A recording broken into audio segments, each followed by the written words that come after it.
Puro perreo, papi. Mexican step in the reggaeton now, man. Go. Sabes tú que esta noche estás pa' mí. Entrépate encima de mí. Manda, Ruby, paso por ti. Quiere que le pongamos música pa' que baile hasta abajo la bebé. Bebimos par de botellas y aún así recuerda que I'm fucking with that vibe.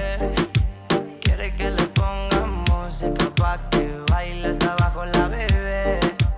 Bebimos par de Sounds dope. botellas y aún así recuerda que lo hicimos ayer. No se le olvida cómo la pasamos. Fuimos a la disco y los dos bailamos pegados, como perros pegados. Besos y un par de tragos. Se quedó a They mi got that boy Peso Pluma up on this one. ella toma. Got a shiesty on. Él canta cuando el pantalón me lo rosa. A ella le encanta, se ve en su cara, lo goza. Tiene novio y no se comporta. Me dice tranqui que la relación está rota. Este cuerpo chocan y chocan. Se juntan las bocas, lo leguen en la horca. Quiere que le pongamos música pa' que baile hasta abajo la bebé. Bebimos par de botellas y aún así recuerda que lo They got that boy Peso Pluma and everything right now, man. He's the biggest. He's one of the biggest artists I'm seeing. Wait, like Vato's doing his thing. Well, he is the number one streamed artist in Mexico right now. Yeah, I seen that. So that's pretty big, way, because And that's the first time, right? Or is it like I thought that's what I seen. That it's the first time a Mexican is the number one artist being played in Mexico. Oh, really? We gotta double check that one, but that would be crazy, right? Because it shouldn't be like that. But I did see that he's the number one streamed artist right now, which he beat Bad Bunny. Before him, it was Bad Bunny, which is a little crazy because Peso Pluma has been doing his thing for a minute away, but I've barely been just hearing more about him recently, right? But I think the time I really found out who he was or heard more about him was when he came at Bad Bunny. You know what I mean? He was at one of his shows. I believe it was a song that he had with Natanael Cano. And he was just telling the crowd like that corridos tumbados are soon gonna be the number one music and the number one artist in Mexico. And he said some stuff about Bad Bunny, man. Which how you feel about that? That's your man. I mean, nah. I don't rock with Bad Bunny like that, but still, it was kind of like uncalled for sometimes, bro. Like, that's unnecessary, way. But let's play it, way, because he did apologize for it. Oh, he did? So I want to play it just so people can see what he apologized for. Because people started criticizing, people started coming at him, so I guess he felt the need to apologize. But let's just let the people hear para que vean.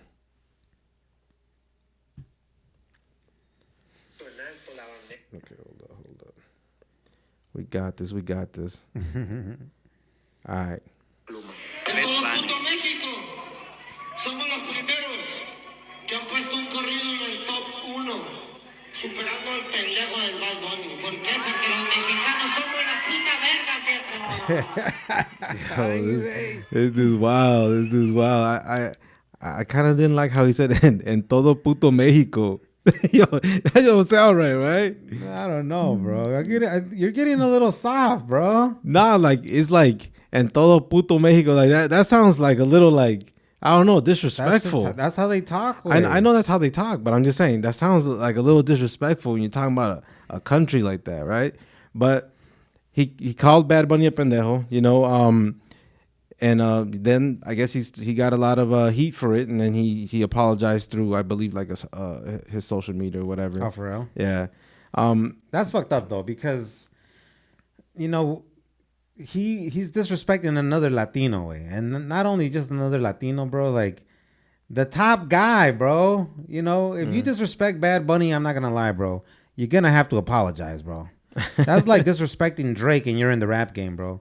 You're gonna have to come across a point to realize that he's just number one right now, dude. Yeah. Like I do see the trends of people saying like, damn, Bad Bunny se descuidó.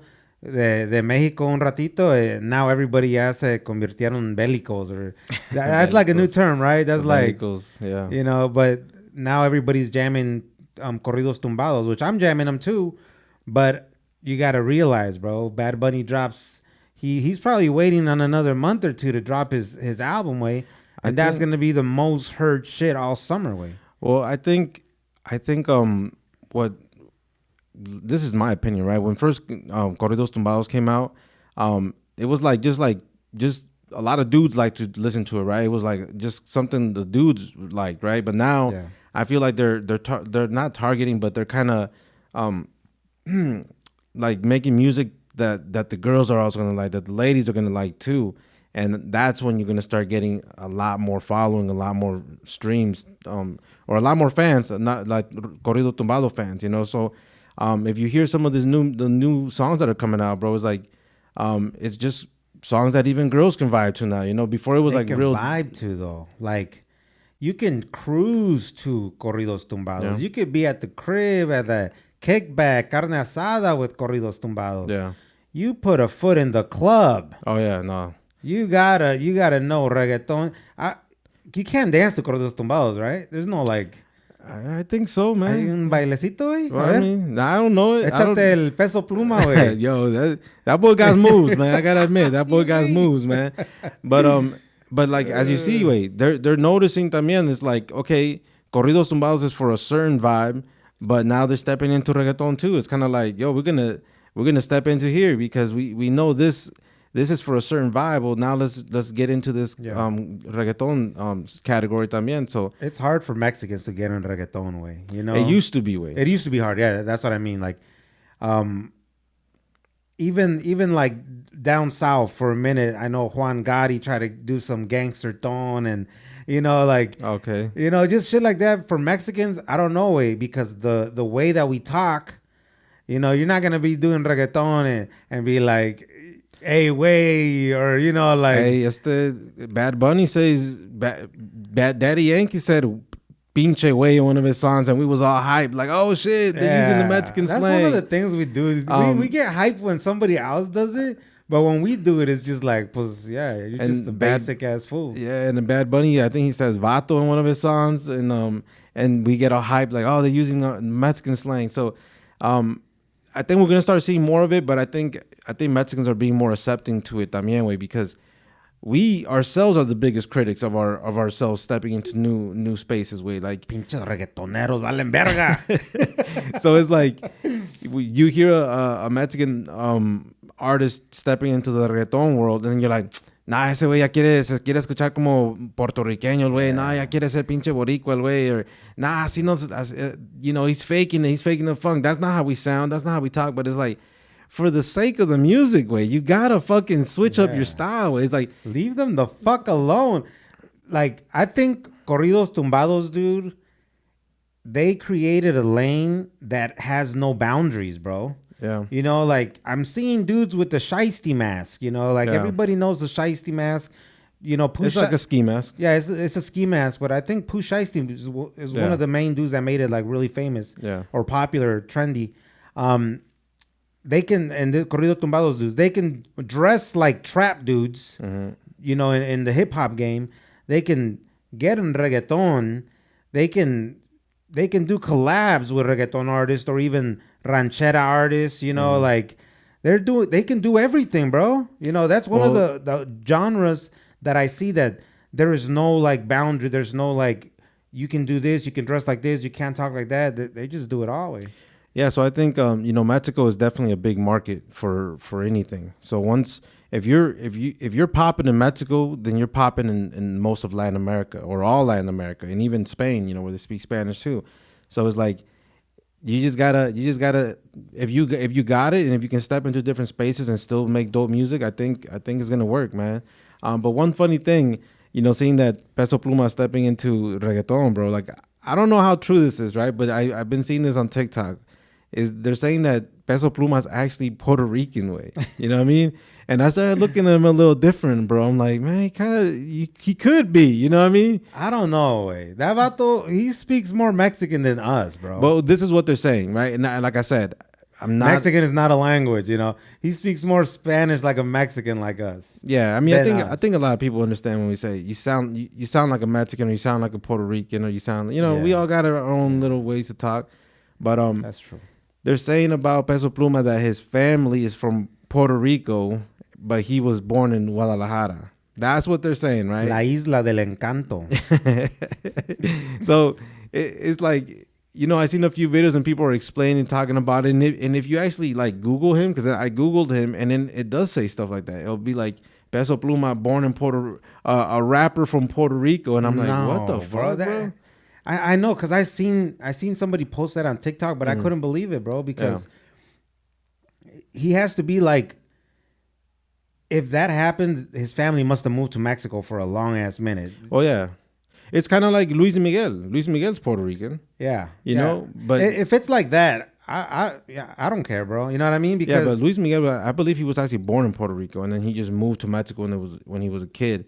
And I didn't know this way, but they call him like el something that El Sol de Mexico. El Sol de Mexico, yeah. So Yeah. that's like a lot of respect for someone that's actually not even born on Mexican land, right, or Mexican blood. So I think we're accepting, right? I feel like if you represent our country, if you represent our people in a dope way, and you show a lot of respect to the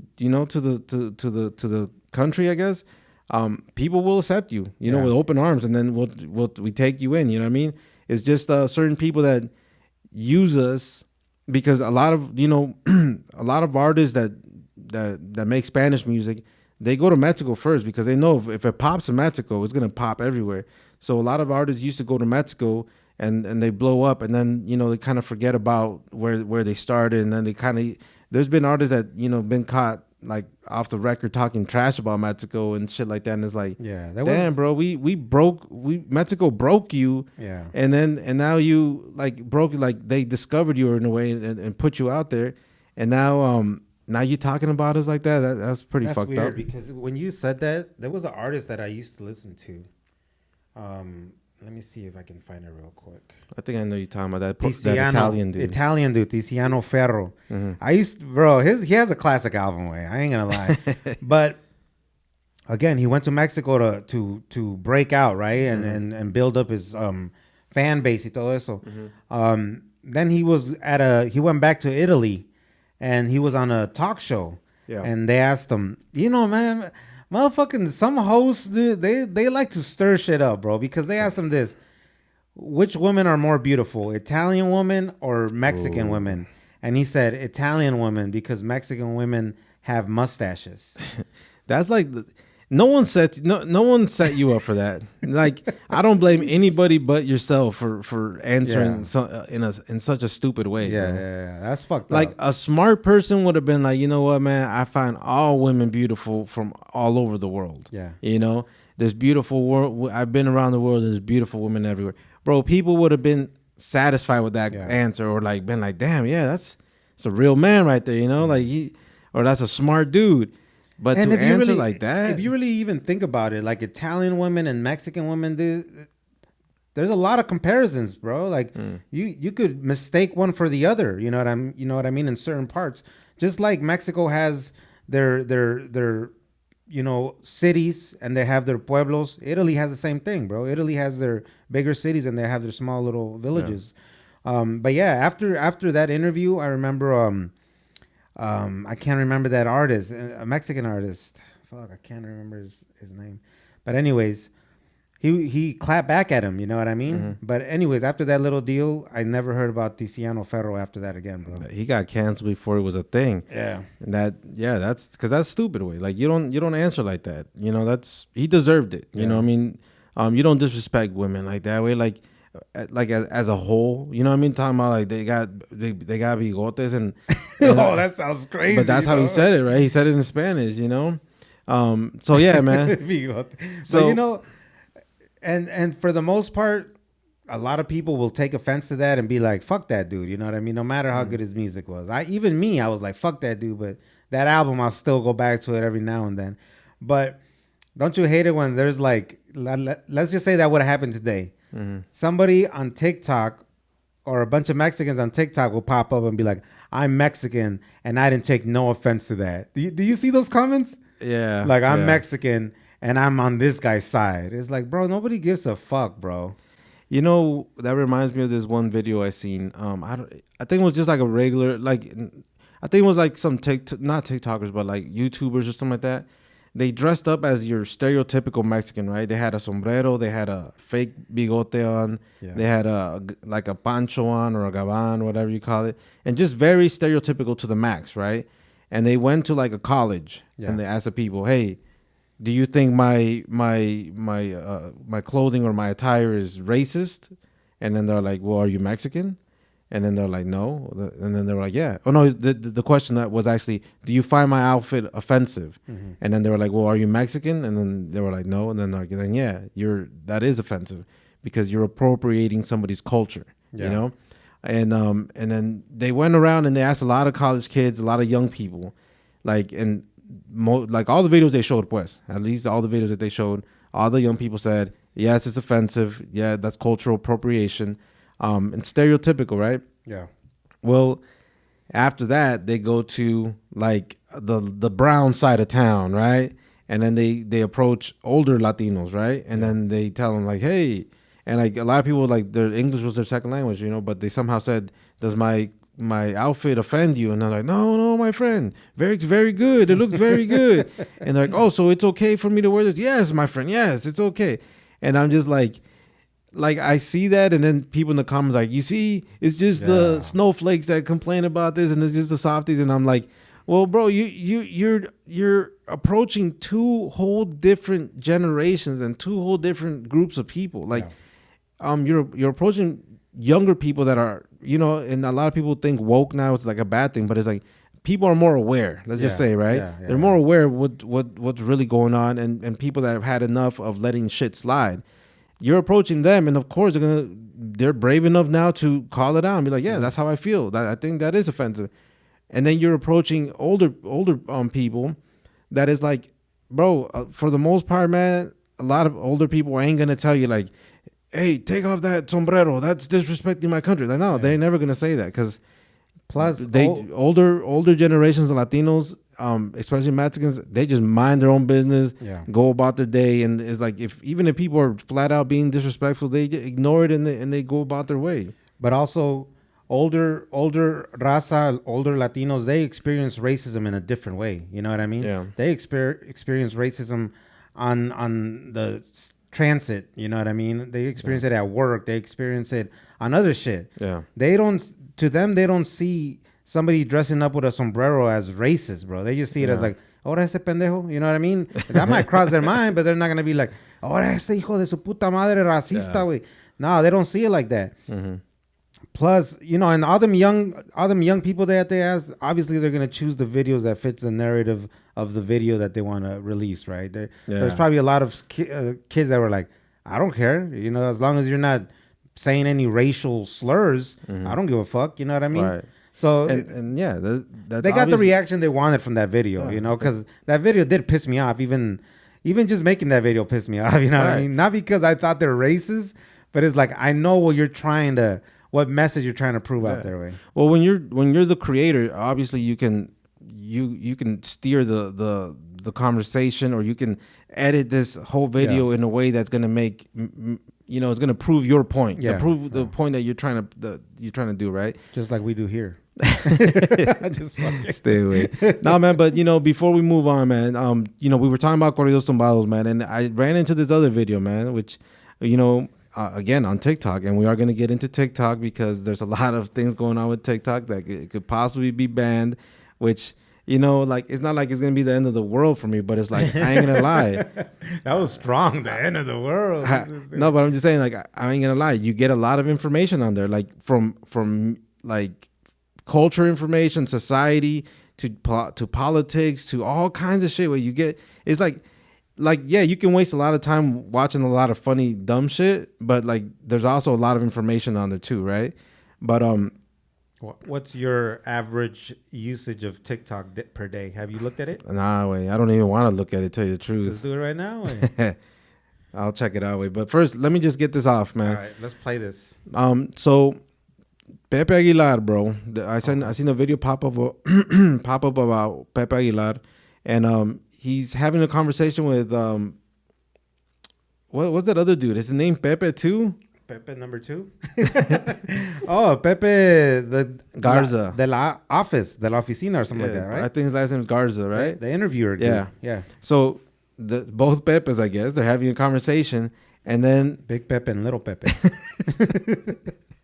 and then Pepe, bro, like he starts talking about how he's rocking with Corridos Tumbados, way, which, 2-3 years ago, it was like a big what do you call that? Like his video went viral. It was like a big controversy, you could say, because he said that the Corridos Tumbados eran basura, and it was like corrientes, and it was like just low class, right?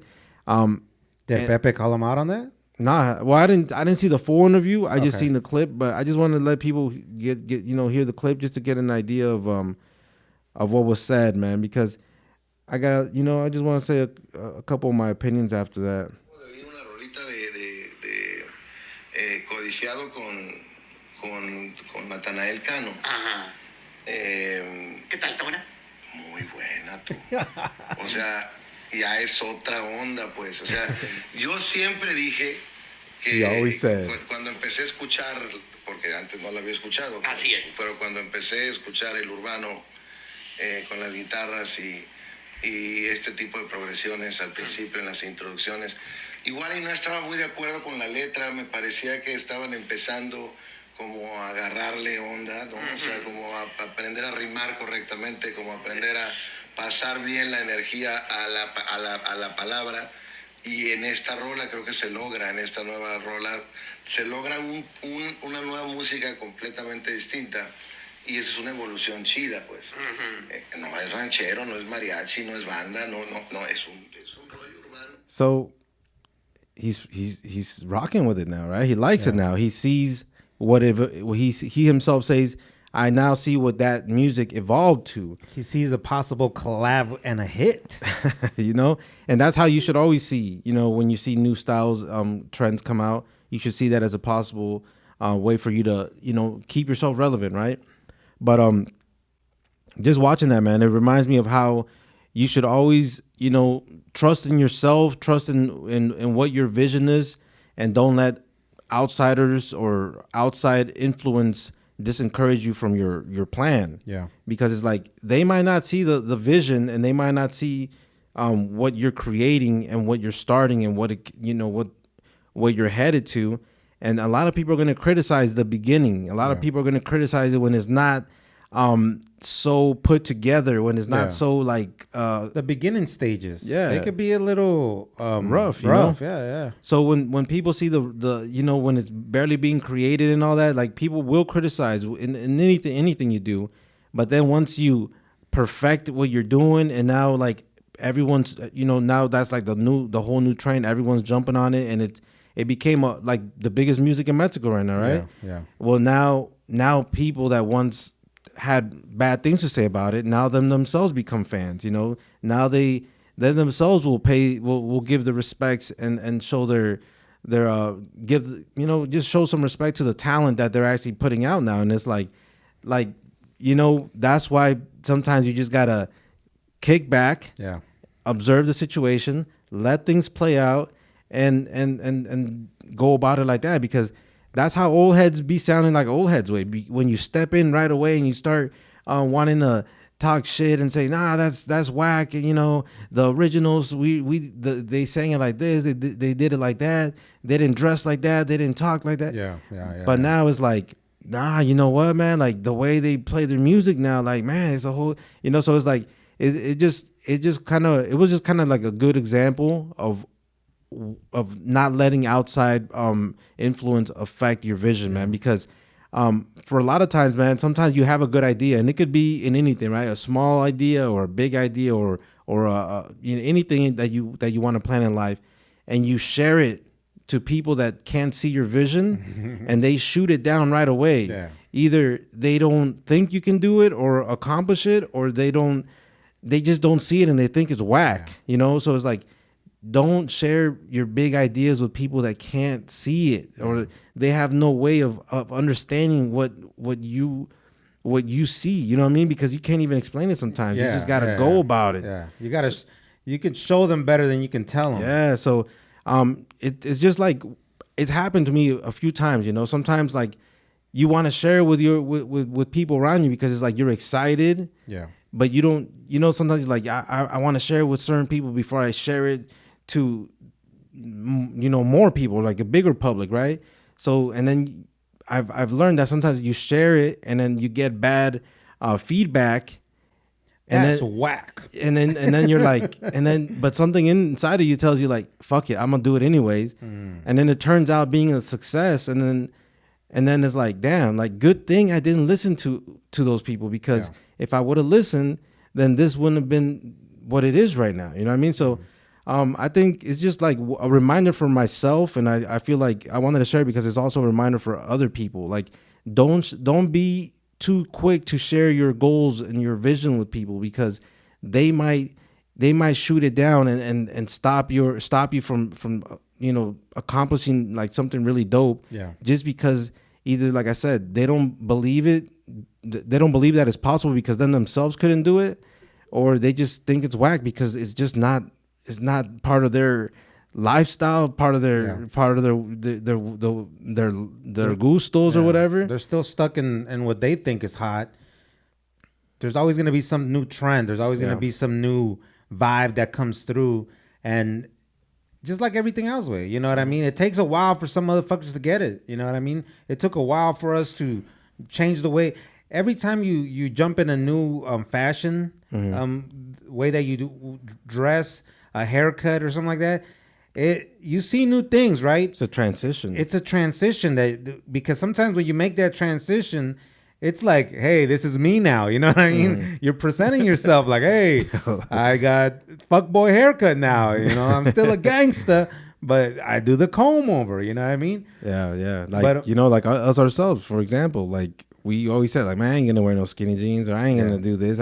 And then like eventually you're forced into it. But I feel like fashion is the different thing, because you really are forced into it, because they don't sell anything else at the stores. Oh, they sell it. OG Greenspan. See, I ain't they going. Got Ben Davis, dog. I ain't going that far back, man. Like yo, if I'm getting shot at because I'm trying to represent the culture, man, I don't want to represent it that hard no more, man. No, but what I was gonna say though about that whole letting people shoot your stuff down, dude, is like, you have to get good, bro. You have to get good and believe in yourself, which I know is tough, because sometimes that what do you call it? That doubt creeps in, bro. And sometimes that doubt is a motherfucker. You can't shake it off, you know? But you got to keep pushing, you know, because that doubt could sit on your shoulders for a minute, and then one day is it confidence like overtakes it, and you're like, oh shit, like I can do this shit, right? But I wanted to, you know, talk about the whole Pepe Garcia dude, or Garza dude. He interviewed Jimmy Humilde, and this is way back when Natanael Cano was a young cat. And he like lo presentó, and Natanael Cano sang something right there with a guitar a cappella. Bro, I never seen that video, and I had not heard of him back then. But if you would have seen him there, you would have known like this kid's gonna make it, bro. Yeah. Like he sang with like his heart and passion. I seen that video. Okay. And you know what I noticed in that video? And it's like, some people might be like, man, y'all motherfuckers pay too much attention to shit. But it's like, but it's like this, you gotta peep everything, man. You gotta, So game. while Natanael Cano's, it's his moment, you know, it's his time, right? So he's getting introduced because he's the first artist, I guess, that's coming out, you know, presentando the corridos tumbados or whatever. But you see J.O.P. in the back. I don't know if you saw J.O.P. in the back wall just posted. No. And just like knowing his position, you know, like just knowing like, okay, right now it's his time, but you could just see it in him, like I'm gonna be that one day. I'm gonna be that guy too one day. Motivation. Yeah. So it's like, it's just dope when you see people that know their roles and know that it's like, yo, I'm not gonna, or at least I mean I don't know the full story, but it's like you can see that it's like, you're patiently waiting for your turn. Yeah. Because, you know, that's when jealousy and envy kicks in, when you're impatient because you see someone hot right now, and you're so impatient or because you want to be that already that you start hating on that person. But it's like you can't hate the process, man. You just gotta let it be. Right now is their time, and that's your time to just keep grinding until your turn comes. You know what I mean? Yeah, definitely. Like, grind your ass off, bro. Like, your time's gonna come to be on the spotlight, and you better be working behind closed doors, to be ready when that comes, Yeah. and that even applies to us, that applies to podcasters too, I think that applies to everybody. Everybody, way. you're right. Even at a 9 to 5. Yeah, 9 to 5, man. That's facts, way. You always got to be ready because ones that for some reason them company meetings, I usually just go there to chill. Way. One time a fucking question was asked to me, bro. Bro, that happened to me too. Way. I was like, good thing it was like spontaneous, because I would have been nervous as fuck, when they go down the line, like we're gonna go down this row and we want to know what you think about this. And I'm like the fucking last one, and I'm like, oh shit, here it comes. Everyone's coming up with really good ideas and shit, and you're like, oh fuck, they gave all the good ones. Man, that was the one I was gonna say, But luckily it was like spontaneous and like, hey, Danny, what do you think about this? I'm like, me inventé algo, güey, que in my mind I was like, I don't even know, but some people were like nodding, like, oh yeah, because motherfucking like güeros are nice people, bro. You know what I mean? When they want to be. Yeah, when they want. I just know if there was some raza around me, bro. They'd be like, no mames, güey. La cagaste. Te la jalaste, güey. No mames, güey. There's güeros that they're like, they nod their head like, oh, yeah, good point. Yeah, no, that just happened to me too before. Where like, it's like, man, like you're not used to it, because it's like you try to stay low key. Low key, bro. But yeah, man, that applies for everything, man. You just gotta play your role, know your position. But just prepare yourself because you got to be prepared when the opportunity strikes, man. And that's things that we can always keep learning and working towards because you always got to be working towards something, right? Like you always got to be ready for the next thing, right? But just talking about that, man, I heard this one clip. It's the J. Cole just recently had an interview, right? Okay. And it's going pretty viral. J. Cole's, one of the best rappers of all time. At least one of my favorite rappers. But it's like because he's like pretty like knowledgeable dude, right? He's he's a good rapper, but he's also a smart dude. Is he considered a conscious rapper? I don't think so. Way. He talks shit sometimes. Yeah, so because he talks some shit too. But he said this one thing, man, because for a lot of the times, especially in this country, where people are like, you gotta be a grinder, you gotta be hustling. If you ain't got these many incomes, then you're a bitch. If you ain't working 80 hours a week, you a pussy. Like what did this Cardone say? If you ain't making $400K a year, you're not even a man. I don't know how you could sleep at night. Yeah, so it's like we're in a country where they're pushing this on men way, like, and then people are like, why are they so stressed? Why are they so get angry sometimes? I heard Andrew Tate say, you should be angry. You see all them hot bitches on Instagram? They're getting dick down. And it's not by you, motherfucker. Oh, lazy, you are tuning into Andrew Tate, huh? I gotta see what these alpha males are up to, bro. Yeah. No, I know what you mean. But we're pushed all this message like, if you ain't doing this, you a bitch. If you ain't doing this, you're a bum. You're lazy. Yeah. And all this and that, right? But it's like some of us have that, right? Like some of us, like ourselves, we're like, I want to do it just because I want to live better. I want to have nice things, Yeah. But it's like, J. Cole said this one thing that is like, I feel like that sometimes too, way. He said, yo, ¿Qué like, dijo tu papi, güey? Huh? ¿Qué dijo tu papi, güey? No, he said this thing that he's like, yo, sometimes I'm jealous of people that are like, they're conformed with their life. Like they don't have these big ambitions. They don't have these big dreams. Like they're just happy with their lives where they're at. Like they got a good job that pays them good. He's like, maybe they're not super rich, but they're comfortable. They spend time with their families. They do regular things with their family, and they're not stressing about doing this and doing that. He's like, I gotta go to the next level. Yeah. So he said, like, sometimes I'm jealous of that. Like how those people can be so content with what they have, And I'm like, sometimes, like I said, bro, like I've felt like that too before, because it's like my mind's always running, right? I'm like, whatever I'm doing, I'm like, man, I'm not doing this. I'm slacking on this. I'm slacking on that. I want to do this. But it's like, and there's people that, I know certain people that is like, they're just happy where they're at. And then their free time is their free time. It's like, they don't let out like other shit interfere with their free time. Like when they're chilling in their crib watching or doing whatever they do for their free time, it's not interfered with what business am I going to start, or what this and that you're going to do for, or whatever, right? You're just relaxing way, like chilling, Yeah, and I see that too. And those people are dope, because they have good jobs. They're not stressing about, all this other shit and that.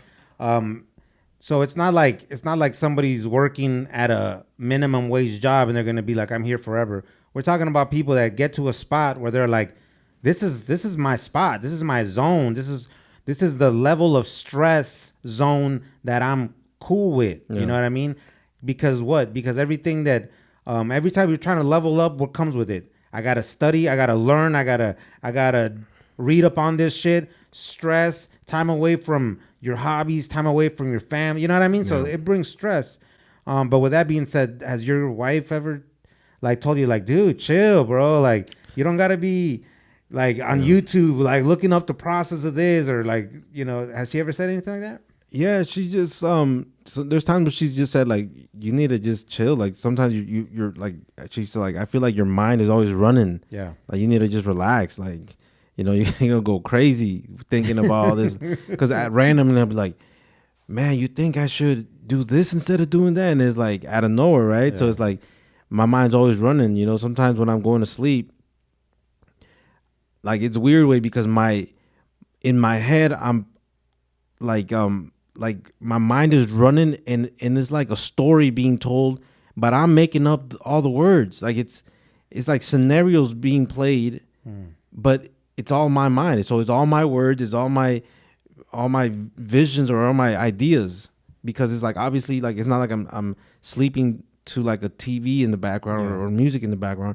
It's just my own head, like playing all these different scenarios that could happen. That's a good way to go to sleep though, because I heard that if you tell your goals to yourself every day before bed, it's more bound for your subconscious to catch it and come out with solutions while you're sleeping.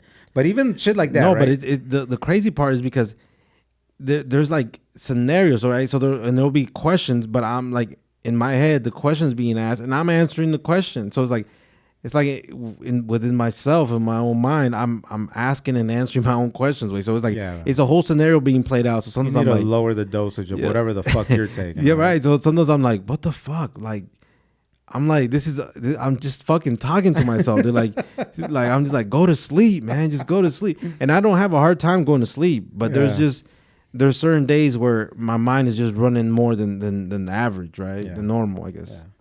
Nah, man, me, like I've been on my grind and hustle. But yeah, sometimes I do feel like, bro, like you're not doing enough. You know what I mean? You're not doing enough, Like I work plenty of hours that I have to, bro. I do some overtime and I come home, I work, I read up on shit. Like on the way from work and to work, I'm listening to like self-development, like classes or courses, or like when I'm gonna eat, like sometimes I'm listening to this dude Jim Ron. I think he's dope, and I'll just listen to lessons that somebody recorded and put him on YouTube, right? And then my girl sometimes will be like, dude, you need to like chill, bro. Like, and she's right though, because sometimes I do need to go just watch some entertainment. You know what I mean? I don't watch TV. I don't watch Netflix anymore. I'm so caught up in like, what do I need to learn? How do I get to the next level? But you say that, but your entertainment has been taken up by social media. Probably, yeah. So it's not like it's not like I've cut off all TV off of my daily routine. But it's that time. But that time that normally you would spend watching a Netflix series or a show, now that time is spent on TikTok or IG. You know what I mean? But it's not that I made move because I rather do social media. It's just that, you know, even with my girl, she'll be like, dude, this new series came out. We should try to watch. I'm like, how much seasons is it? Like 5. I'm like, I want nothing to do with it. You know what I mean? Because I know myself. I know I'll binge that shit, bro. But you need that way. Like I ain't trying to tell you how to live your life way, but it's like, dude, some of the dopest time that me and my girl spend is like watching a series together. And it's like kids fall asleep, boom, now it's our time to hang out as adults and just watch an adult show, because during the day and the kids we're watching everything that's kid friendly. You know what I mean? Dude, so there's this Netflix thing. The last thing that I seen with her, bro, and I don't know if she does this intentionally, but sometimes she's watching something and I'm on my phone or something. Yeah, you're right. Like social media, I'm not like always reading or nothing like that, you know. But she was watching this show of like, it was this black chick and she was dating some white dude, right? But she would like disappear and go and travel back in the time when they were like slaves and shit.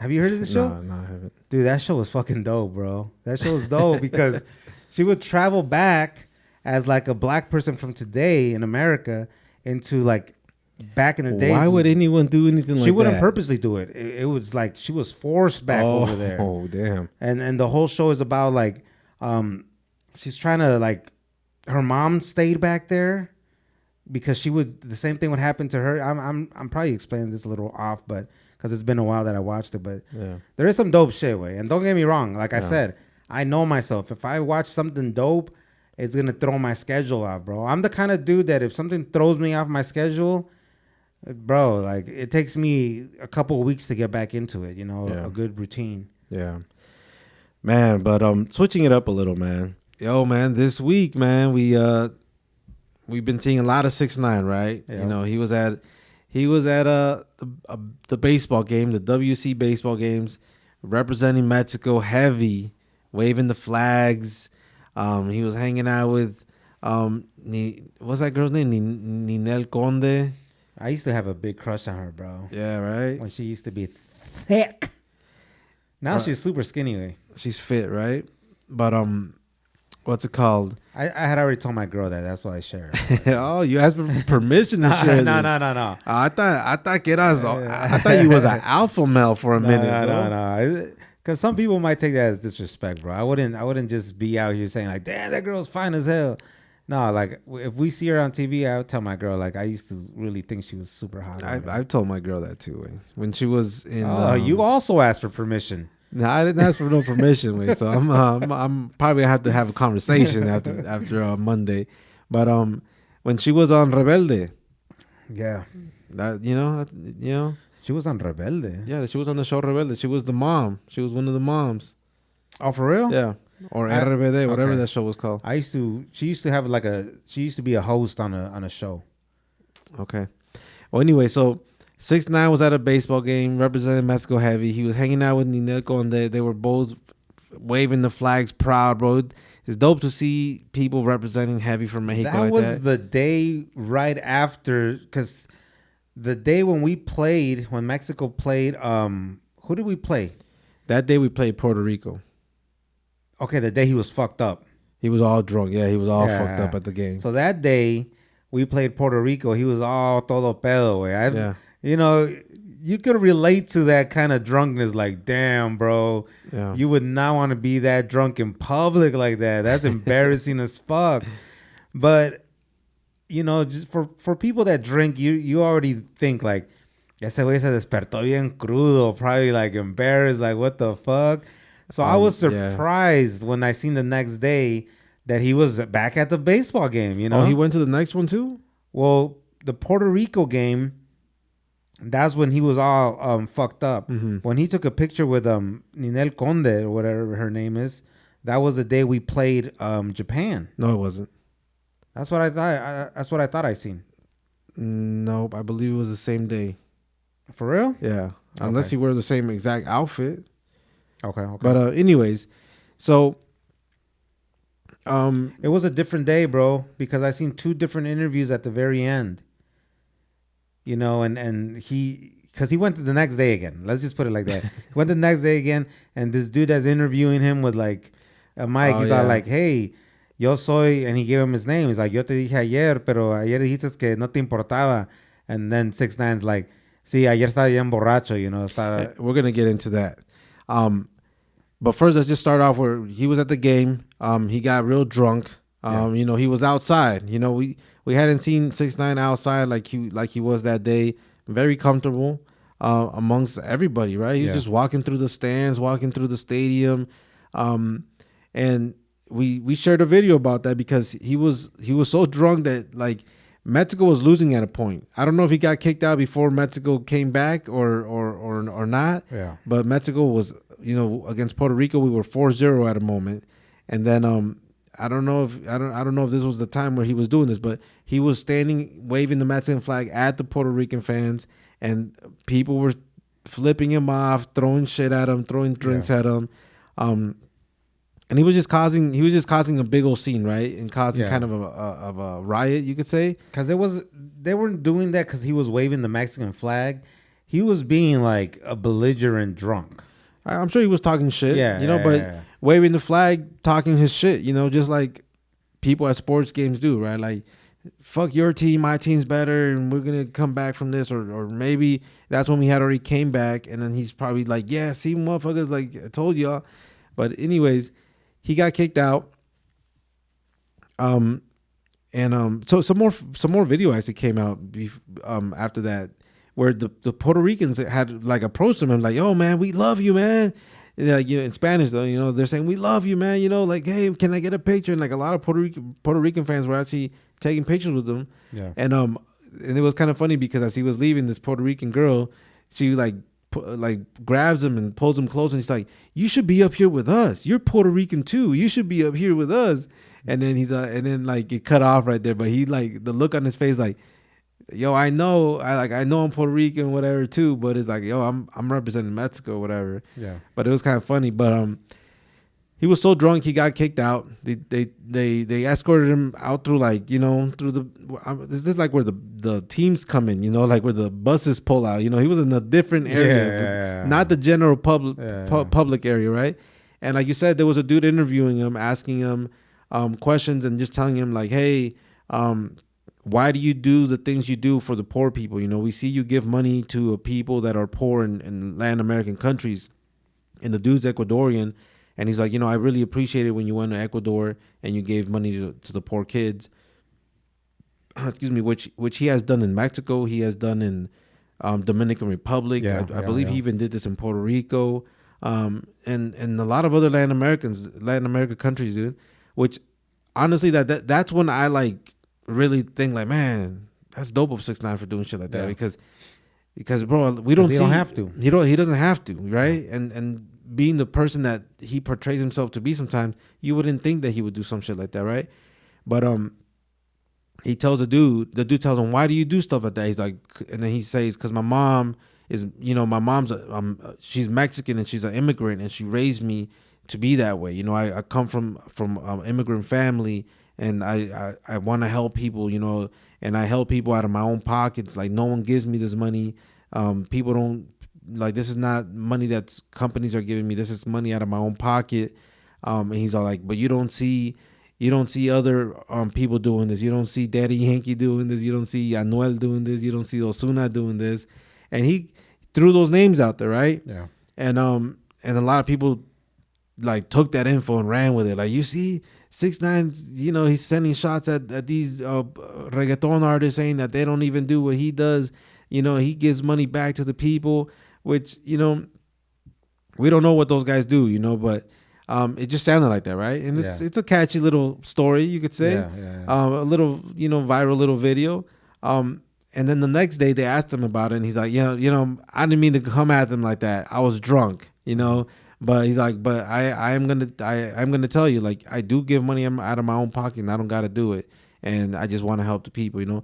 And it looks like a lot of people like him. Like, you know, there's a lot of people that hate him, but there's people that like him, you know, because the interviewer still was like saying like, hey, thank you for doing stuff like that for Latin American countries. Even though 6ix9ine was so drunk the day or two before that he slapped his microphone out of his hand and all kinds of shit, right? Like, and 6ix9ine is in the hip hop world, or you know, he's out there thugging it in his own way, right? The dude. Can you still say 6ix9ine is thugging it, man? No, we're gonna get to that. We're gonna get to that.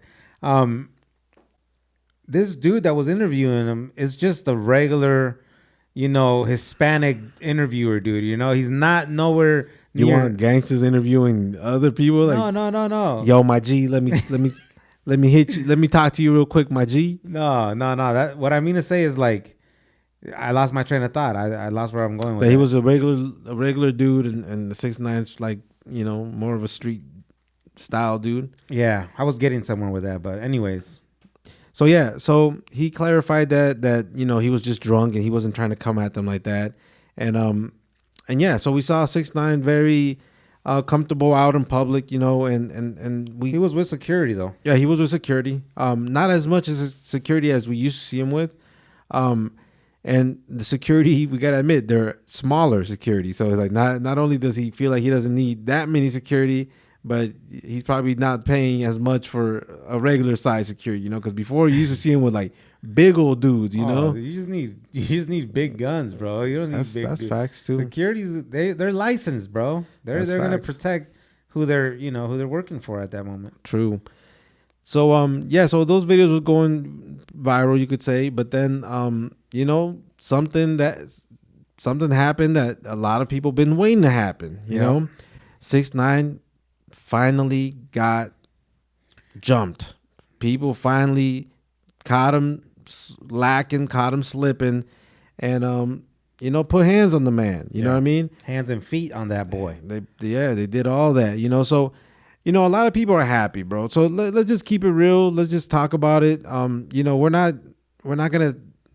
not here to say what the public wants us to hear. I guess we're not here to say what everyone wants us to say, or like, I hope they believe it. Just they believe in what we believe in. They say, like, we just got to keep it real with ourselves and keep it honest. Like, I ain't gonna lie.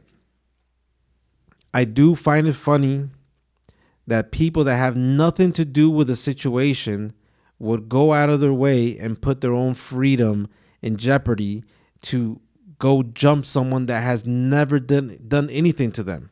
Yep. You know what I mean? I gotta admit, that to me is funny. That's goofy shit. And it's not like it's young kids doing this. These were grown ass men taking time out of their lives. Like, I don't know what's going on in your lives when you have time to go to a gym and beat up on a kid that's like, I think 6ix9ine, he's no older than 25 years old. You know what I mean? Yeah. And it's like, that's weird shit, bro. Yeah. You know what I mean? Like me, I'm 37 years old. If someone finds out I'm doing this, they're gonna think I'm goofy, and I would have to take that. You know what I mean? Like, the only time I would ever act out of character like that is when someone has personally done something to me or something to my family, and then I'd be like, I don't give a fuck y'all. You don't know what this dude did to my family or did to me. Yeah. I had to take care of business. But if a rapper shows up at the LA Fitness by my crib and someone hits me up like, hey man, let's say Gunna. Yeah. Yo, Gunna's at my gym, bro. Let's go jump this fool, man. We'll be on all over the news, and we'll be all over social media. I'll be like, are you stupid, bro? Like, what the fuck are you thinking? Like, what makes you think that that's gonna be gangster, or that's gonna gain us any type of, like, I don't know, any respect? That's, I ain't gonna go to jail for putting hands on Gunna. Yeah, it's Gunna like, ain't do shit to me. It's like Gunna did what he did. He has to live with that for the rest of his life. That don't affect my life. You know what I mean? So I got to keep it real. I find it funny that dudes, that it took 3 dudes to have to go jump 6ix9ine. These dudes were way bigger than 6ix9ine. Yeah. You know what I mean? Not just taller, but way bigger in size. You know what I mean? Yeah. So we saw the surveillance video. One dude called up his homies, and then next thing you know, you see the one other dude showed up, but there was already 2 in the gym. Yeah. I guess they waited till 6ix9ine was in the sauna. And when you're in the sauna, bro, you chilling, bro. Like, you're relaxed. You don't expect none of that shit, right? Yeah, 6ix9ine was sweating all that alcohol out of him, That's facts. I mean, anyway. So in the sauna, sometimes you're like totally off guard, right? Like, you could be laying down with your eyes closed. You don't even know it. Like, I never do that. I never do that shit either way. But sometimes you don't know.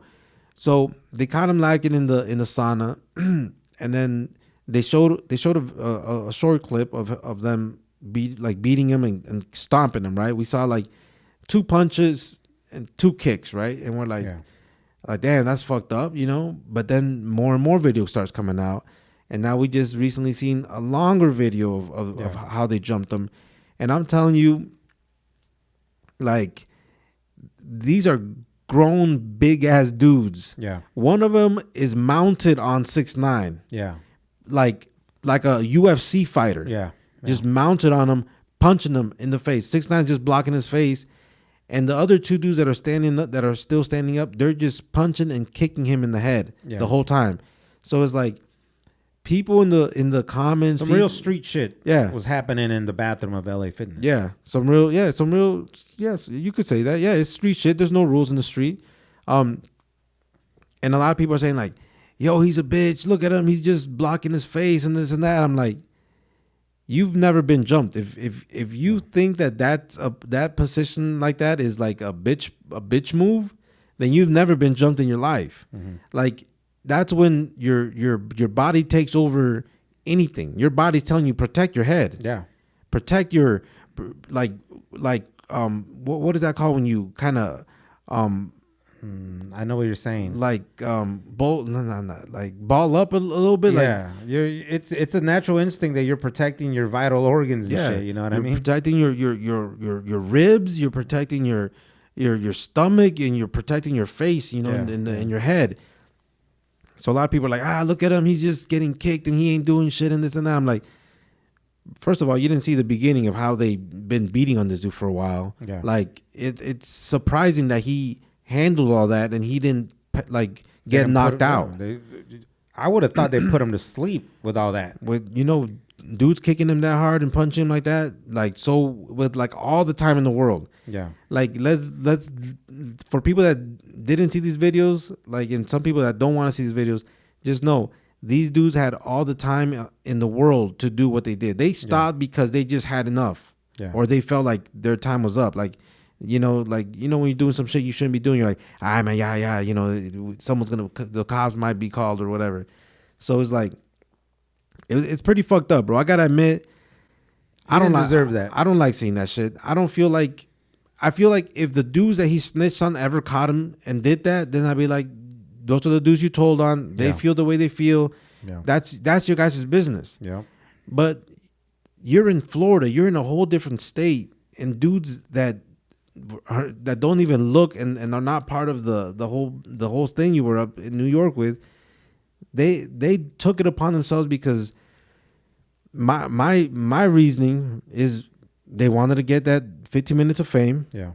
Or they get, there's certain people that are like, yo, if they ever come to my city, I ain't gonna let that dude just roam around my city like that. Nah, we don't play that over here. We don't play that in Florida. We don't play that in Miami. We different out here.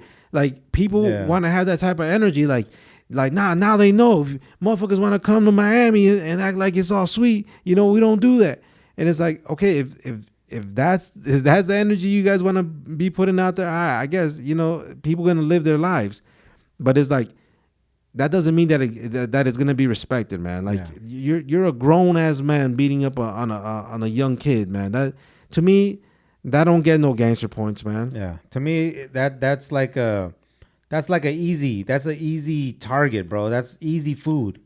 That there's no other than like with police, you're not gonna have no repercussions of doing anything to 6ix9ine. You know what I mean? Like, if you do that to anybody, bro, like anybody that's done some street shit or been involved in some street shit, if that's a dude from the city and you're from the city, once you put hands on this person, now it's time to be alert on your end. Yeah. Why? Because they coming. Yeah. The only thing about 6ix9ine is like he doesn't know who the fuck they are. He doesn't have a crew down there that is like, yo, they caught me slipping in the gym. Who? You already know. Now it's time for that get back. Yeah. There ain't no get back. There ain't no get back team. There's gonna be no repercussions other than these dudes having to face the law away. Why are they gonna face the law? There's a dude in there that obviously has a membership. You scan your fucking card so you could get your fucking, get inside, you know. And I'm surprised that the lady at the register just let homie walk in, bro, because I remember I've tried to get you in my gym. Man, they asked me all kinds of questions before they let me in that gym. They sat us down. I had to sign a waiver. You signed a waiver in case you know, pull a little muscle or something. Sprain a muscle. Yeah, you know what I'm saying? And so when homie walked in, like the lady at the front desk, she didn't seem too interested on, hey, this is standard procedure. No, you just can't walk in our gym. We've been talking about the workforce, man. The level of workforce that's has gotten facts, lower. way. So that dude's gonna get caught, bro. So, you know, I don't want nobody talking about free the boys, you know. Like, nah, that motherfucker's stupid. Yeah. You know, I don't want, you know, I ain't gonna lie, bro. I didn't think that was gangsta. I would have thought it was gangsta if the dudes he snitched on would have done something to him. Yo, bro, you fucked up with them boys. Yeah. I'm expecting some of them dudes to one day, you know, retaliate because that was dirty shit. But at the same time, if one of them dudes, because there was 3 dudes jumping him, 3 big dudes, right? Mm-hmm. If one of them would have been like, all right, shoot a one-on-one with 6ix9ine, all right, fuck him up, one dude, cool, whatever. It happens. 6ix9ine might have learned a lesson or whatever. Nah, it took 3 grown ass dudes claiming to be gangsta, claiming to do this. All right, if they think that's gangsta on their end. You just, I think you had one of your own. I don't know how somebody was recording this and you didn't think twice of telling somebody, hey, no cameras, don't record none of this shit. Yeah, maybe you don't let nobody record and maybe you can fight this in fucking court, right? But you're going to get busted. They're going to get busted. Maybe for sure the dude that has a membership is going to get busted. As soon as one, they're going to go through their own. they're going to go. This is the irony in this, right? That they did this to someone that snitched, but they snitched on themselves by recording it. Yeah. And all it's going to take is to find the one guy that scanned his card and has all his information in the system. Yeah. They're going to get him. They're going to take him down. And they're like, you're going to, unless you give us all the names, you're getting charged with everything. And they already know he knows who it is. You called him up. He's going to end up having to tell the people that were involved. And now you're involved in the whole snitching situation of yourself. Yeah. And I'm not saying that's how it's going to go down. But most likely, in a lot of cases, that's how things happen. Yeah. You know what I mean? I don't know who did the video, but there was gangs being tagged on this Snapchat, right? It was like a Snapchat type of little caption. Yeah. So it's like there was gangs being put on there. So it's like now you got a premeditated assault because you called people. This was planned with the benefit, a crime that benefited a gang organization. Yeah. Once you do all that, slap another 10 years on it just for that. Things get a lot worse. 6ix9ine can end up suing them for damages or the pain or what was it called? Yeah, I know what you mean. Physical pain, emotional pain, all kinds of things just to get money out of these people. He's gonna be able to sue LA Fitness for not being professional and scanning everyone that goes into the building and just letting people go in like that. Yeah, they're at fault for that. Yeah. And it's just gonna be in a situation of its own right there. But it's like it's just all bad, man. And I see how like our people, bro. Like I see how Mexicans are very angry at the situation, and I was like, okay, I understand. No one likes a snitch, right? Nobody likes a snitch. But people ignore the whole details, right? And we've talked about it we talked about this years before. 6ix9ine's crew did him dirty, right? Yeah. So he snitched on his crew that did him dirty, that had robbed him, had jumped him. His manager was sleeping with his baby mama. So it's like, yeah, why wouldn't you snitch on people that done you dirty like that? There's many stories of people that have done that in the past. But anyways, Mexicans have this big anger towards 6ix9ine, right? But people are saying like, oh, it's because he's a snitch, he's a rat. But it's like, if I remember correctly, people hated him even before that. Yeah. people hated him for the fact that he got his rainbow hair. Yeah. He talks a lot of shit. He might be Mexican, but we don't rap like that. And it's like, Yeah. you hated on him for that because he has a big mouth or whatever, and he wanted to be the toughest guy, ran his mouth. Yeah, I give it that. I recognize that. Was it entertaining? Yes. That dude 6ix9ine was one of the most entertaining people like in 2019, 2020, or 2018, 2019. But people already hated him then. Then once he snitched, how everything went down, then they had a legit reason to themselves to be like, that's why I don't like him, because he's a snitch. We don't fuck with snitches, you know? But it's like, there's so many fucking snitches though that people don't talk shit about like this though. Like Vlad TV interviews a bunch of snitches, a bunch of rats, and nobody's looking for these rats. These dudes is walking around normally. They're walking around with no even security, no worries, right? 50 Cent's doing this show with these the twins, the twin snitches. Not us, because we ain't no snitch. Lazy. Still gotta be careful with these boys. Right, but still though, they're snitches though, right? Yeah. So, do you hear our community outraged on that? No, to be honest, there's a lot of people tuning in of the story they got to share, but they're not realizing that the story they're sharing is they're snitching. So we don't like snitches, but we tune into the snitching. Yeah. You know what I mean? And we're like, dude, they should make a movie about this.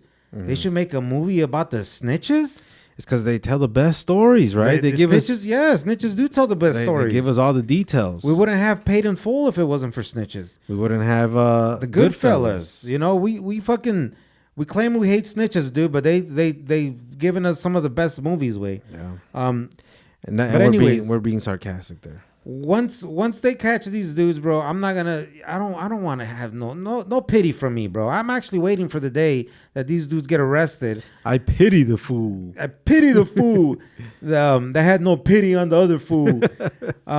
Because you know what? I hate stupid ass motherfuckers. Again, if some young cats would have done that, some fucking 18 to 25-year-old cats would have done that shit, I would have been like, dude, there's some young thugs out there wilding.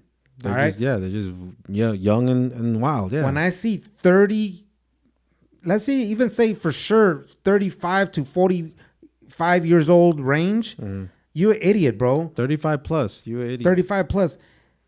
I don't want to see. I miss my babies. Oh my God, I can't see my babies for 5 years. You're a fucking idiot, bro. You know what I mean? Like, you didn't care about your family. You didn't care about your kids. You didn't care about you must, I don't know, way. You must not have responsibilities enough to hold you back from doing stupid shit. Because I have enough responsibilities to not go do stupid shit like that.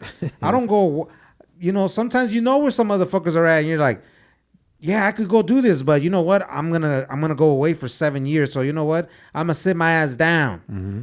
And that's shit that we personal with. You know what I mean? I don't care about Lil Jojo that snitched on Big Mo. You know what I mean? Oh, he's out here walking around, no fucks given. That ain't got nothing to do with me, player. That's what I'm saying. Like, that's what I don't understand. Like, people being so mad at someone that told on somebody else. Like, I feel like us as Mexicans, we get too invested in shit, Like, and I'm not. I feel like I'm not like that no more, and I try not to be like that way. But we are very invested into shit that's none of our business, Yeah. Another example, the Tupac and Biggie beef. Mexicans were way too invested in that shit. We didn't listen to fucking Biggie, and we didn't like East Coast rap because of that. It took like 10 years for us to get over it, Because we're like, nah, Tupac showed Mexicans love. Tupac's from the West Coast. Tupac, show love to Mexicans.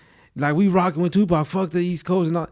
We're way too invested, when in the background everyone's still cool with somebody on either side. Yeah. But we're over here like, nah, fuck that. We keep it real. We keep it too real. Snoop and Diddy shaking it up. We keep it. You can't say shaking it up and Diddy in the same. Brother love. Brother love. Got a lot of love. It's like, we keep it too real. But yeah. But in the background, Jay-Z is writing Snoop's lyrics to his West Coast classics. Legend. You know what I mean? But check this out, way. We're too invested, and that's I just want to make that a point, because it's like at one point we got to realize, like, we got to stop being that way, because we're looking like fools. You know what I mean? It's like when you take a beef. It's like when someone comes up to you and be like, yo, man, I got a beef with this guy, bro. You think you can back me up? I got you, bro. And then you make that so much your beef that it's not even his beef anymore. It's all you now. We do that. You know, like I've been in that scenario in real life, where it's like people like I'm backing someone up, and I take that beef so serious upon myself that next thing you know, they don't even got beef no more. But me and that person still got that beef. Because it's for life. You know what I mean? So it's like we gotta stop being that way, man. Yeah, man. And that's our part on them cats doing that. You know what I mean? I don't give that no gangster points. You know what I mean? I know Lil Boozy is over there congratulating them and trying to start a GoFundMe for them. At least you know, Boozy's doing what he does, but at least he's keeping it even, because he's calling out other snitches that are black too. Yeah, he's not like a lot of other people here that are just calling out 6ix9ine. Right. If you're gonna call out 6ix9ine, yeah, call out Gunna, call out all of the other guys that are doing the same thing.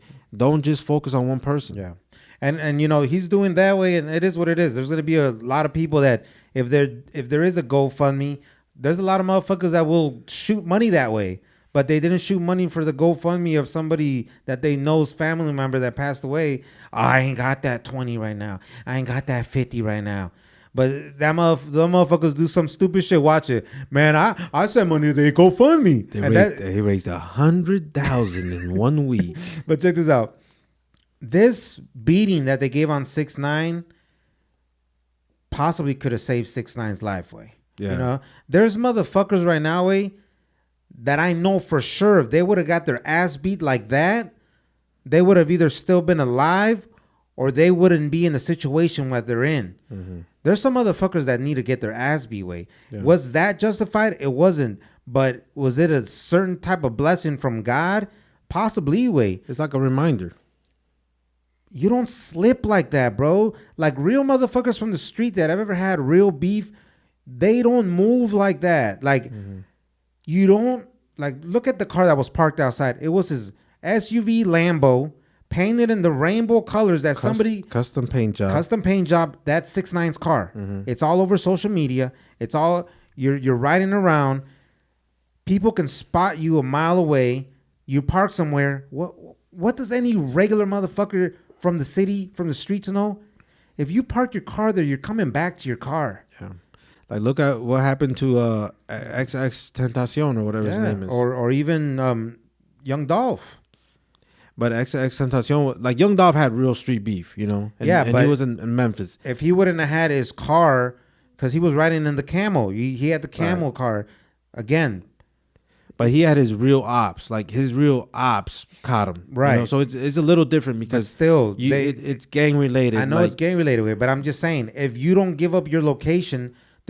you have a slight better chance of not getting caught slipping, bro. Yeah, of course. It's always smart not to be rolling around in your custom cars, you know. But what happened to Triple X Tentacion is, like, he was in his Lambo or something like that, a Ferrari or one of them, like an exotic car like that.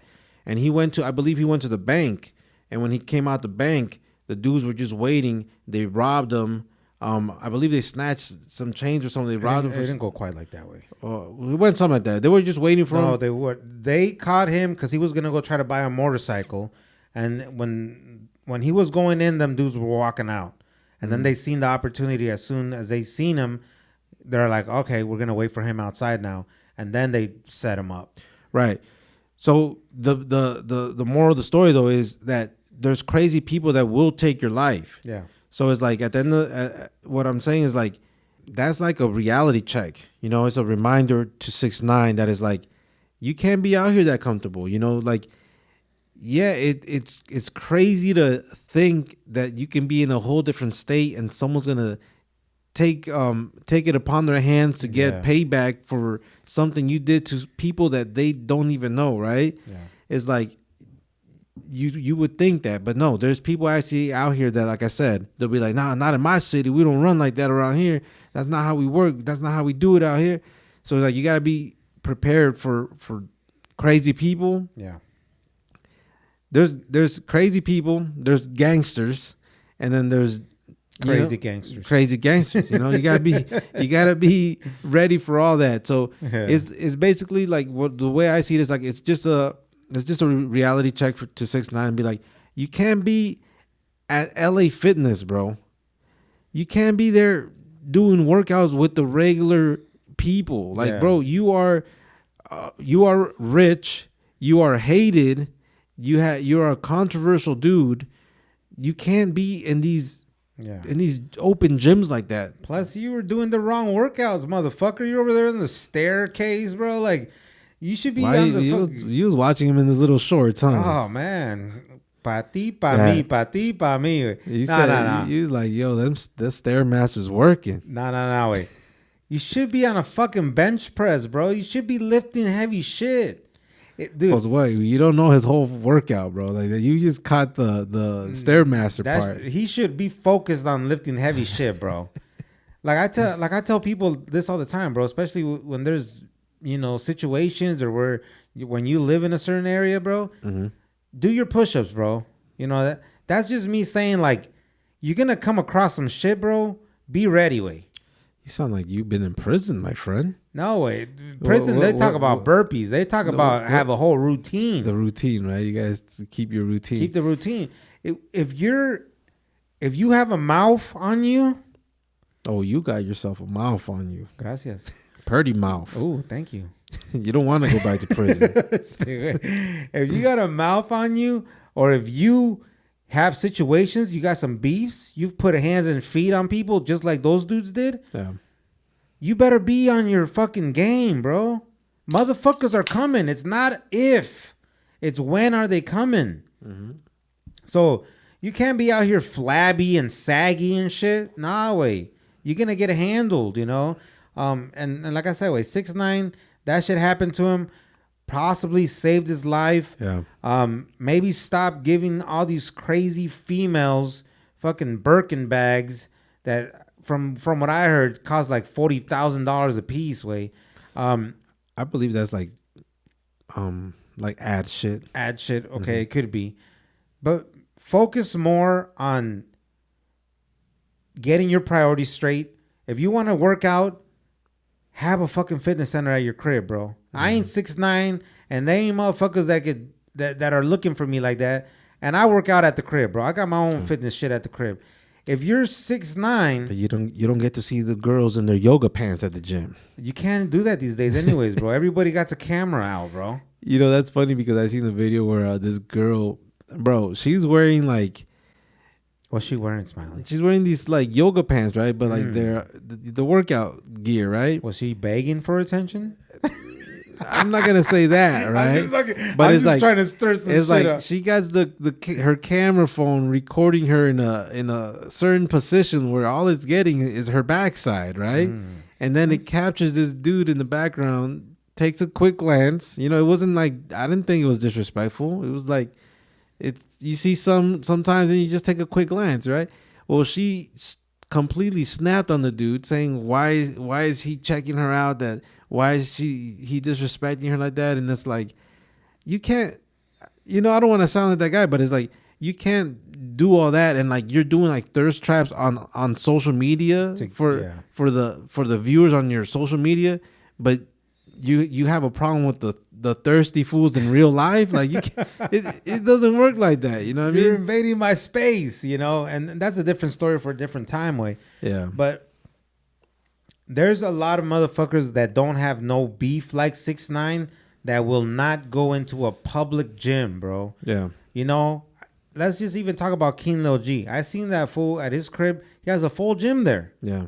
King Lil G works out at his crib. He has a full gym there. Every machine or every weight that he needs is at his crib. Yeah. A lot of fools do that. You know what I mean? A lot of people do that. I see some celebrities that go to, outside gyms, but they don't got beef like that. There ain't nobody out here hunting for them. Bro, if people are hunting for you, you don't go to that side of town if that's where the ops are at. And if you do go to that side of town where the ops are at, you move correctly and you move with people. Yeah. You don't move around like that. So that's what I was saying, Way. people that have been in shit, people that live in the city, you've seen these kind of beatings, way. But one thing that you will add to these beatings is like that dude disrespected you, your family, or they really violated one of your peoples. Yeah. You don't see that kind of action because somebody snitched on somebody thousands of miles away from you that you don't even know. You really look silly doing it. Your beard is gray and you're acting this way. Like, bro, you take it easy, man. They might take a trip out here, man. Bro, bring it. They might catch you at your home gym. Now, them dudes is crazy enough to pull up at the home gym, bro. Nah, bro, I got that thing on me. Even in the sauna, I got that thing. You got that little thing on you. That's what I hear, man. Little pea shooter, man. It kills. Still kills. So you know what I'm saying, like, bro, like it's a lesson learned for 6ix9ine, and it's a lesson learned for everyone. If you have a certain type of status, you can't be pulling up at general places, right? Yeah. And if you have certain type of beefs, you also can't be pulling out to certain type of establishments. So it's like, it's just a reality check for everyone. Never get too comfortable, and like they say, always stay dangerous. Stay dangerous, bro. And staying dangerous is it really means stay ready. It's a fucked up situation, man. So we just wanted to say our piece on that. Obviously, we don't condone none of that shit. We don't condone violence. We don't condone snitching. We don't condone violence, and we don't condone goofy shit. Getting involved in stuff that's none of your business, man. But just real quick, the whole TikTok thing is gonna get banned, right? Yeah. I caught it on TikTok. It's funny, right? Because it's like TikTok's gonna get banned, and I was scrolling through TikTok, and then I see the live streaming of the congressional hearing. Yeah. And then you got the CEO of TikTok. He's sitting there, very good, composed. Very good composure there, answering all these questions. Like, bro, like smart dude, smart guy, bro. But it's like you gotta, you gotta. I respect people like that, bro. That can keep their cool and be so calm in such a hectic situation when you got 1,000 questions coming at you from all different directions. Literally, people are asking all kinds of things rudely too, and then they don't even let you talk. This is the weirdest thing ever, where grown people that have positions of power that people have voted them in to be the voice for their states. It's crazy to see that they will ask a question and won't even let you answer. Yeah, it was not even fair. It was like, hey man, so what color is your shirt? Anyways, and it's like bro, you didn't answer the question.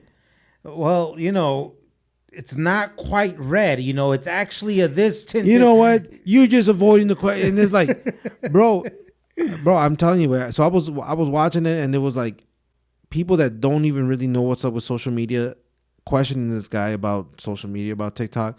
A lot of these old people were actually calling it Tic Tac, Like, no mames. Yeah, bro. Like, it was that bad. Like, these people don't even know what the fuck they're talking about. That they're like, so Tic Tac, do they have access to my Wi-Fi if I'm at home and if I'm connected to Wi-Fi? Does Tic Tac got access to my Wi-Fi? And the dude was like, he really wanted to be like, bro, your questions are stupid as hell, But he was like, your Wi-Fi is gonna connect you to the internet. That's what it's connecting you to. If you're on it, you're gonna get on. You're either gonna get on Facebook, TikTok, Instagram. It doesn't matter what the fuck you're on, bro. Right. So basically is that whole thing where they want to put fear in people, right? Yeah. So the whole mission that I feel, my opinion, is that they're trying to instill fear in the American population about, look, they can access your Wi-Fi and somehow track you through your Wi-Fi. And now they're in your house. Like if you have Alexa, like if Alexa ain't doing the same thing, like if your cell phones ain't doing the same thing, like if you have a smart TV, it's doing the same thing. There's been times where they've caught that your TV is watching you back, Oh shit, they don't want to see that. That little thing. Oh, I got that grip.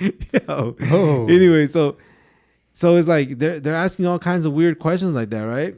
And then they ask him like, so how do you keep it safe for kids that are under 13 to be on these apps? And then he's like, we do age gating. Yeah. And then he's like, what's that? He's like, well, basically, when they join TikTok, they gotta answer the questions of how old they are, or whatever. And if they answer a certain age, they get that version of TikTok, right? And then he's like, well, how do you know that? He's like, well, age gating is basically when they post something, like their staff goes through and see if that person matches the age description or their profile. And then the guy's like, well, that's kind of weird. Tell me more about that.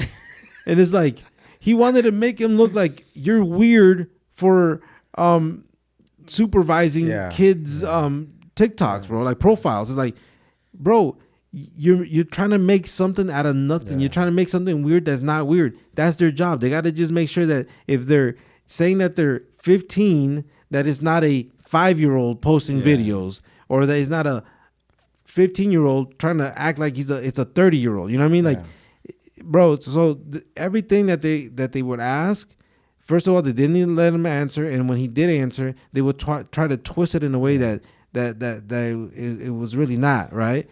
So I just feel like they're trying to put fear in people. They're trying to make people feel like TikTok's putting misinformation, and then that they're collecting data from the American people, and that the Chinese government somehow spying on everybody and all that, bro. And it's like I feel like they're just doing it out of fear, and what people are saying, and I kind of feel like it's true, right? Because it's like, why wouldn't they? Zuckerberg, that the Meta is behind all this, because it's like losing a lot of money. You're taking out your competition. You know, we're over here talking about 6ix9ine getting jumped by street guys, and it's a street BS that we all know in the hood. There's a lot of dumb street BS that happens. These guys are doing, they don't do their gangster shit by fighting on the street. They don't do their gangster shit by pulling up and doing a drive-by. They do gangster shit by paying the government to do your dirty work. Yeah. Because if you really listen to this, they send millions to the lobby. You know, they lobby on all that shit. If you really listen to this, you know that that was the agenda. They got sent there for that mission. Yeah. What do they say? Oh, it's kind of crazy, Mr. Chu. This is one of the rare times you get Democrats and Republicans agreeing on the same team. You know, I was like, shut the fuck up, dude. Bro, I'm telling you, these people are not as smart as they. Bro, growing up as kids, we always thought that these people should be very smart, right? They try to talk smarter than they are, way. Well, I just don't think that, my family is safe. Bro, there was some people that were saying very unnecessary things. Do you see the dude that tried to use the Latino card? Well, I'm Mr. Ruiz, but he said it weird, right? I said it weird too. I'm like, but he's I don't know. And I'm a spokesman for the Latino community, and it's like, now you're trying to involve us. Wait, you don't give a fuck about us. Yeah, where were you last? During the last presidency, right? Buddy? And I couldn't even keep track of who's who, because you couldn't tell Democrats from Republicans at this point. They're all just sounded the same way. And bro, I'm telling you, they were giving their agenda, and they went full in, because there was like a black lady politician that she was like, why is it that black creators are getting demonetized more than than anybody else? Like, if they somehow accused of breaking a guideline rule, you guys take away their monetization or whatever. And that's not even the problem that they're even fighting for. But that's what she said, right? And then sigue una Latina lady from California, I believe. Excuse me, and she's like, "What are you guys doing?" Excuse me, my bad. We drinking beer, man. You guys know what happens. She's like, what are you guys doing for the Spanish speaking community? Are you guys like supervising and protecting the information that's being put out in Spanish? And this and that. I'm like, that has nothing to do with what the fuck's going on. I'm like, okay, so is the Chinese now want to spy on the Latinos, or like, what? I don't know what the whole mission of some of this stuff was said. I'm like, you do realize that a lot of the stuff that goes on TikTok is the same stuff that goes on IG, and is the same stuff that goes on Facebook. Worse shit goes on Instagram. Worse shit, I'm not trying to get canceled, because we do got a nice little page over there. You know, Instagram, Facebook. You see, bro. I used to see the the videos, nautical videos. Those were famous, right? Like you can see all that on Facebook, Yeah. Twitter's crazy, bro. Well, you know the video that we shared of 6ix9ine, right? We shared the video of where he got ambushed and he got very small clip of where he got jumped. We didn't show the full clip. And I shared it on TikTok. TikTok right away they blocked it and They're quick with it. Yeah, they're quick of reviewing it. It like was up for like 5 minutes and then it was boom. It got deactivated. And I was like, oh shit. And on IG still up, right? So like it tells you something that it's like they're saying that TikTok is not safe and this and that. But I'm telling you, this is not the first time that I put something on TikTok and it gets taken down or it gets very shadow banned. Like they won't even put it out for the major viewers. It'll just be like, nah, this is kind of crazy. We just need to keep this here. And like they're talking about like information, right? And I'm getting a lot of this information from other TikTok users, right? Because that's where we communicate crazy on TikTok, right? Yeah. They're saying that they're tripping about the data, like, oh, it's getting exposed to the Chinese government. But they're saying that all the information that gets put on Google, IG, Facebook, which is Meta, that it gets sold. It gets sold like in the free market. Like it's like you can buy that information, for what purposes? It's, branding or buy these products or whatever the fuck, right? Like all this information is getting sold anyways, dude. So it's like, at the end of the day, it's money. And then, it's all about money, and it's all about money. That's the whole problem. And it's the ads, right? Because it's like another thing that they were saying is like TikTok it tracks you by GPS or whatever. Every single app that you use tracks you by GPS. Snapchat, from what I hear, is the major one that one pinpoints you at exactly where you're at. Fuck Snapchat. So, I stopped using that shit. So it's like they got a problem with TikTok, but it's like Snapchat's doing that, and other apps like Facebook, you can check in whenever you want. Yeah. IG, you can check in if you want.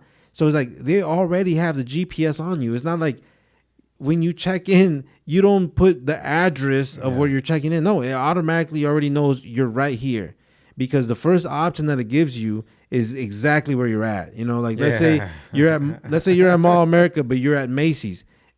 Your top option is Macy's because it knows exactly where you're at. So they're trying to accuse. I feel like they're trying to accuse TikTok of what everyone else is already doing, and like we said, man, it's an agenda, man. But they're also trying to make them like the Chinese shareholders. They're trying to make them sell their shares. Yeah. Like, all right, we won't ban it if like these Chinese like shareholders, if they sell them, we'll be okay to with Americans. It. Yeah, like, well, what the fuck? That's bro? like that's like a bully way to just make force someone to sell their share, dude. And it's like you want to force someone to share their stake on one of the wealthiest companies ever. Yeah. That's like forcing Apple to owners of Apple to sell their shares. It's like, no, motherfucker, this shit's if it's making this much money now, imagine how much money it's gonna make in 5 years. And that's when you see where it's like, and we're not gonna get too crazy in it, but it just makes me think of like when there is oil in countries and they have no like real reason to get in there, but it'd be like, hey, you going there? They're weapons of mass destruction, and then you go take their shit. Well, in the virtual world, you can't really just do that. Now it's like forcing you to sell your shares, so now there are shares. Is by fear. They're scared. They want to scare the American people. They're stealing your information. They're saving your data. They're saving your facial recognition. Yeah. They're asking them, why do you gather facial recognition? And he's like, because when you put filters on your face, it needs to be able to track your eyes and your face. well, why do you need to do that? It's like, No, bro, but have you ever put a filter on? I do gotta admit, these filters nowadays, bro, they're real good. They've been good. They're advanced. They've been good. I just looked at a filter that I used the other day of, when you could look like an older person. Yeah. Man, dude, that kind of scared me away. It's scary, but you can make yourself. Have you seen the one where you can make yourself look like a better version of yourself? No, I made myself look like a bad bitch, though. I just No way, but there's an app that will like chisel your chin, and bro, it makes you look like a better version of yourself. Especially if you're a girl. Like the girls, it really, really like does their whole makeup and you everything. guys try that at home? Yeah. And your girl said like, "Oh my god, what?" Nah, she ain't gonna disrespect me like that. No, but about herself, like, did she say like, "Oh my god, like it made me look like this"? I don't remember. We did so many filters. I don't remember exactly, but yeah, dude. And the thing about these filters, back in the day, like if you somehow put your hand in block like one of your eyes or like your mouth or something like that, it would distort the whole picture, right? It don't do that no more. Like you can literally like do like a pose and like your hands kind of in your face, and the filter will still recognize your face. So that's what I'm saying. Like these filters are getting more advanced, but it's like it's not anything that nobody else is doing. Yeah. Like when we open up our phones, we're doing the same thing. So it was just interesting, man. I never watched these things, but it was just very interesting to see the way they can treat somebody. And the dude kept it very professional. And from what I've been seeing, a lot of girls got a crush on this dude. Really? Yeah. Oh, damn. Yeah, I didn't know that. Yeah, now there's been a lot of videos like that. Like they're calling him Zaddy and no sé qué tanto. When you're a billionaire, bro, you're gonna be Zaddy, bro. I'm not Zaddy today, but put a billion on me, I'm Zaddy. Put a BBL on you? No,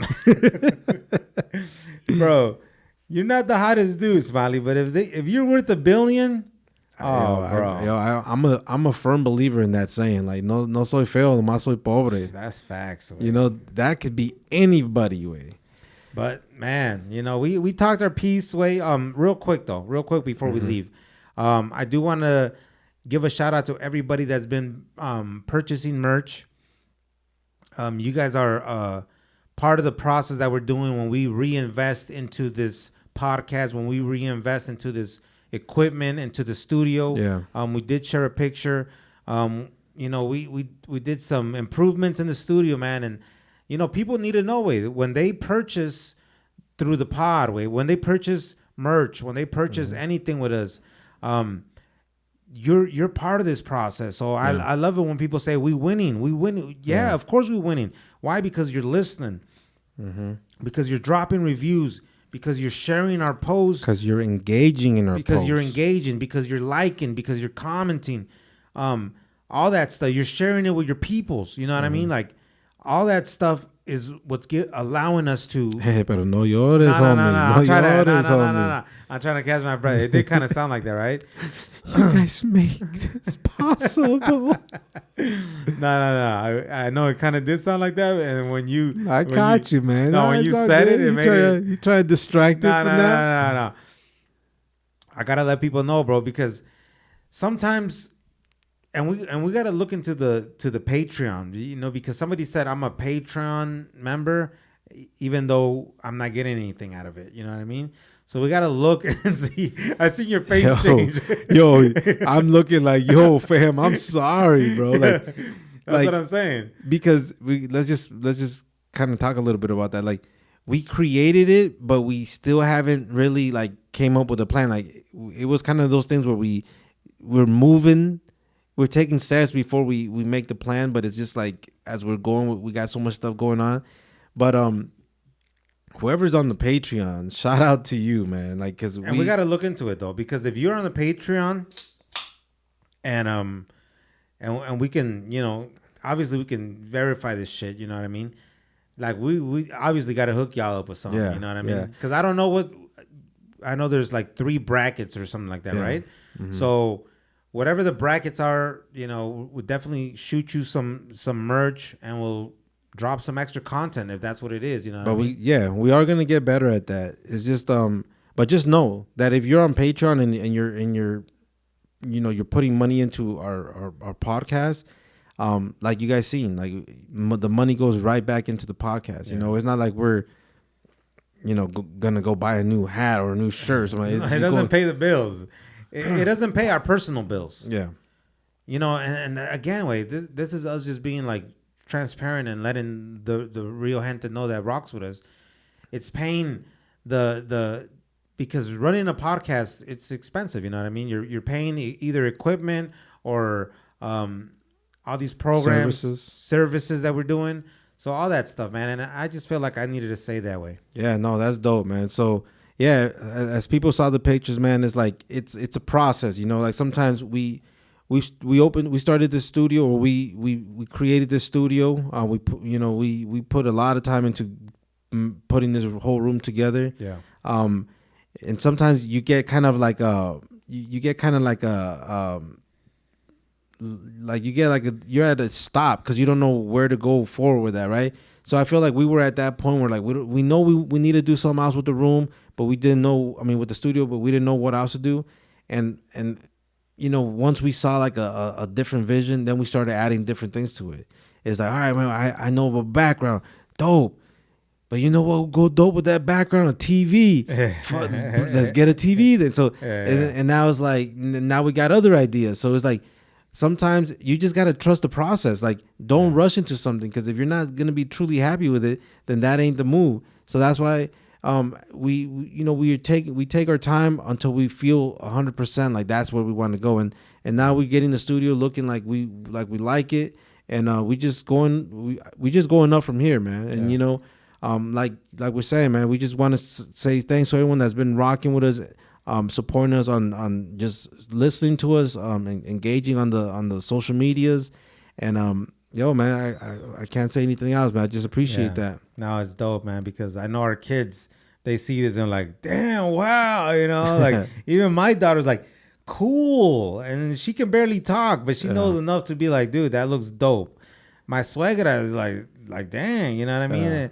No, our families are proud, bro, and then our listeners are proud, and it's like, it's a really dope feeling because we're proud of ourselves, our families are proud, and then our listeners are you know, the people that are followers, they're proud, and it's just a dope feeling when people really are truly happy on seeing us progressing and elevating our studio, our podcast, and just, you know, all that, man. So I mean, appreciating the growth, seeing the growth, because we all in. I feel like everyone's being a part of the growth right now. You know, everyone saw us from where we used to record. Now we in here. Now, you know, all that, man. It's very exciting, man. Yeah, you know what I mean? Like sometimes it's hard to hide your excitement, and that kind of goes back to the beginning where it's like, sometimes when you got ideas and you just want to share it with the world, but it's like you got to be patient, keep it to yourself, make the moves, and then share it. You know, because sometimes, I mean, a lot of times it's better to do it that way, man. But again, talking about merch, mi gente, make sure you guys go to the website, puraculturapodcast.com. Get yourself a hat, get yourself a shirt, a hoodie, some shorts, some under, represent and support the podcast. And if you want to join the Patreon, go to join the Patreon. Again, sometimes if you just want to support because you really rock with us and believe in the movement, you can do that. And we definitely gonna start, brainstorming on what we can do for people that are on the Patreon page, and all that good stuff, man. I can't even think. Yo, basically, thank you to everybody that rocks with us, man. We've been doing this for a good minute. We still excited like we just started, a week ago. You know what I'm saying? So we doing this. We're gonna continue to do this. We're gonna continue to, put our 100% in all this, making sure we're doing some dope shit for the culture, for y'all, y todo eso. And mi gente, you already know, fuck anxiety and fuck depression. Depression? This is your boy the Lazy. President? The old president? Fuck anxiety and fuck depression. This is your boy Lazy, and I'm out, man. We out. Peace.